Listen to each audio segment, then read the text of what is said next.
उस गुणनिधि ने मशाल जलाई थी, तो दंभ के रूप में जब उसको जन्म मिला तो वो दीप दान करवाता है शिव मंदिरों, दीप दान।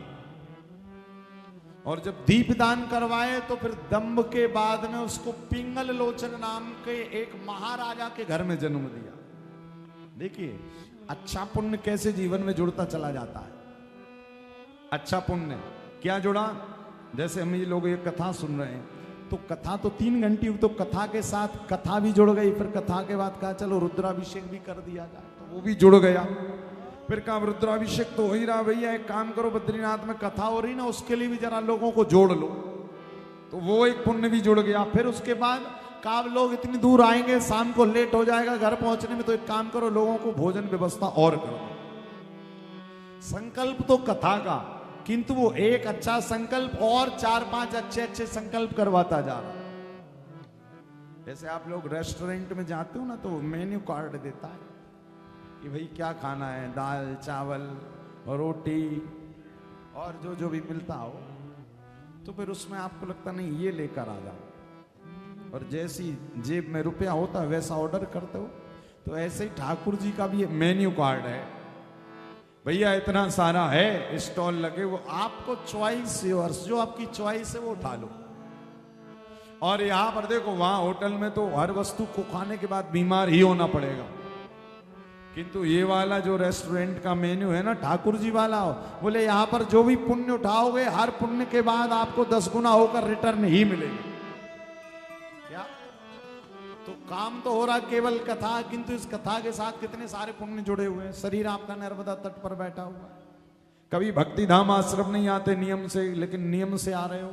कितने सुंदर सुंदर हनुमान जी का दर्शन दरवाजे पर है, नर्मदेश्वर शिवलिंग बैठे हैं, भुवनेश्वरी मैया का दर्शन है, यहाँ पर हर जगह पर दर्शन हो रहे हैं, संतों का दर्शन हुआ, माध्यम कथा, किंतु सारे पुण्य आपके जागृत हो रहे हैं। जब व्यक्ति के प्रारब्ध से पुण्य जुड़ते जाते ना, तो व्यक्ति को राह मिलती जाती है। आज इस दंभ ने जब शरीर छोड़ा तो पिंगल लोचन, पिंगल लोचन के बाद भगवान पिंगल लोचन ने भी वही काम किया जो दंभ राजा के रूप में उसने किया था, वही दान करता, दीप दान। पहले एक दीपक जलवाता था, फिर पूरे के पूरे शिव मंदिर दीपकों से सजाने लगा। उसका एक ही नशा था, कहते हैं कि कई कुंटल घी खत्म हो जाता था, और उससे जब कहा जाता कि भैया राजपाट पर ध्यान दो सारा का सारा, तो वो कहता नहीं, जो भी दे रहे हैं सब देने वाले महादेव हैं, सब वो पूरा करेंगे। और कहां से उसकी व्यवस्था हो जाती पता नहीं लगता। कहते हैं गुणनिधि, गुणनिधि के बाद दंभ, दंभ के बाद पिंगल लोचन। और जब भगवान ने, शिव ने 3 जन्मों के उसके पुण्यों का काउंट किया, तो भगवान ने कहा तो इसको कुबेर बनाना पड़ेगा। और भगवान देवादिदेव महादेव ने कैलाश पर्वत के बगल में एक अलकापुरी का निर्माण किया, और उस अलकापुरी का राजा इस कुबेर को बना दिया, जो एक समय में भिखारी था, आज कुबेर बना दिया। भैया वो जब देने पर आते हैं तो जीव को कुबेर भी बना देते। एक बार बस उनके चरणों में, उनकी ड्योढ़ी पर हम माथा रगड़ना शुरू कर दें, मेरा महादेव इतना दयालु है कि वो देता जरूर है। तेरे दरबार के, अच्छा एक और बात, दिखा कर नहीं देते, छिपा कर देते हैं बात। यदि दिखा कर दे दिए तो वो फिर भगवान कैसे होंगे। दिखा कर तो हम आप देते हैं भैया, किंतु छिपा कर देने का काम हमारे महादेव का है।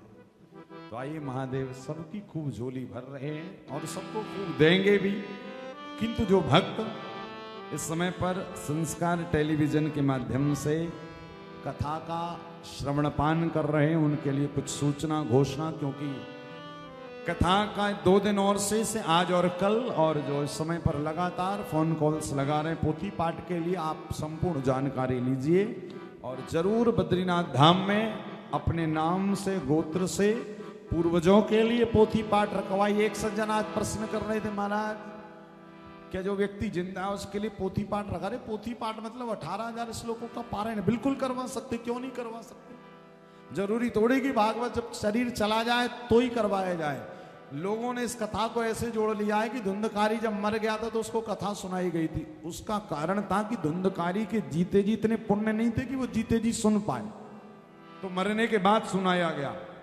किंतु वो कोई नियम मत बना लीजिए कि जब हमारे माता पिता चले जाएंगे तभी हम सुनाएंगे। अरे जीते जी यदि सुनकर चले जाएं तो उनका इसी जन्म में उद्धार हो जाएगा।